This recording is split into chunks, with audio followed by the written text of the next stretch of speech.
During the recession, the index plunged to the 25 level. The latest reading still hasn't broken that 90 level, which highlights a healthy economy. And joining us now is Lynn Franco, Director of Economic Indicators and Surveys at the Conference Board, which compiles the Consumer Confidence Index. Lynn, thanks so much for joining us. You're quite welcome. So consumer confidence up to 81.5. Firstly, put that into perspective for us. And secondly, what are the factors behind this increase? Well, I think the real key here is there's a third month that we've been above 80, and we haven't seen this level of consistency since late 2007. So clearly this is a positive sign. Obviously, it's still sort of a weak reading. I mean, generally, when the economy is, growing at a strong clip and consumers are very confident, we get readings of 90 or 100 or better. What are consumers spending on? Are they still making big purchases like cars and big ticket items, or is that expanded? Well, we saw a little bit of cooling off, I think, in home purchasing because of the interest rate hikes. We've seen a little bit in terms of autos, too. But the fact that their income expectations went up and it's at a 2.5-year high, I think bodes well as we head into sort of the holiday season. Now, here's what's interesting. The data showed that the gains in confidence occurred amongst the wealthy Americans, with sentiment jumping for those with incomes over $100,000 and sentiment decreasing among households earning less than $25,000 a year. So why the disparity? Why is this confidence not across the board? Well, we've seen that for quite some time. Obviously, wage gains are going to play more into those in the 100,000 and less category as opposed to 100 and over. There, they've really benefited from rising home prices and rising stock values as well. So it's sort of a tale of two consumers. Now, you mentioned rising home prices and rising stock markets. And I want to focus on housing quickly first. We did have the Case-Shiller Index showing that rising house prices continued for June, over 12.1% year on year. Is this expected to slow down, especially with mortgage rates rising? Well, what's interesting there is what we've seen in terms of mortgage rates is that it's affecting first-time home buyers more so, and they're actually representing a smaller share of the market.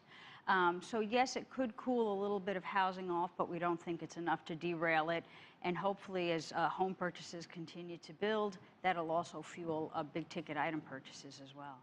But we can't sustain a 10 to 12% growth in home prices indefinitely. I mean, at some point, that's got to start leveling off, or we're at the risk of hitting a bubble again, aren't we? Absolutely, but we think we're pretty far from a bubble at this point. So how far? I think pretty far. I mean, we still have some gains to recoup. We're not back to sort of 2005 levels, but we're definitely on track. And we do, feel that housing is really a key to moving forward. It's a key to confidence and a key to consumer spending.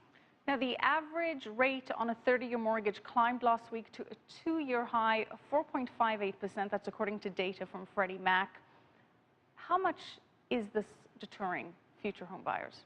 Well, we saw consumer confidence, the inflation expectations factor spike up last month. So it obviously, is at the forefront of consumers.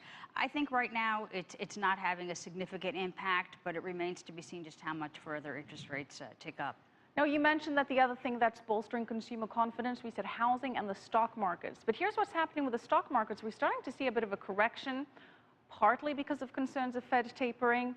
Big question mark is what's going to happen with Syria. I know that this is a backward-looking index, but how much is something like Syria likely to affect consumer confidence? How long before that starts to take a toll? I think until we sort of take action, but we've already seen what it's done to oil prices. So if that is, maintained for a long duration of time, that could impact consumer confidence and could impact consumer spending. So it's all a question of what happens and for how long. It's a lagging indicator, as we say, but when do you expect that to sort of hit consumers? They tend to generally shrug off macro global economic events for a while. Right. They have a very short-term impact. It's much more sort of a localized index and more sort of, what's happening on the job front, what's happening on the home front. So if it has an impact, we would expect it to be maybe for 2 or 3 months. That's generally what happens, and it doesn't really generally change the trend of the indicator. Now, what's happening on the home front is we've got government at gridlock again over the U.S. debt ceiling, and Congress had better come up with some kind of solution by mid-October, or we've peaked with our debt. What is the likely outcome of that? And is that starting to impact consumers? Well, I think as the talk heats up, and we've seen this in the past because this is almost the third round that we're in, it does have an impact on consumer confidence because of the uncertainty that it has. It also has an impact on CEO confidence and business decisions. So it could have a negative short-term impact on, overall consumers and overall business spending as well. Very quickly, how do you think Congress is going to resolve this one? Oh, that remains to be seen. All right, well, we're all waiting to see what Congress does. That's, of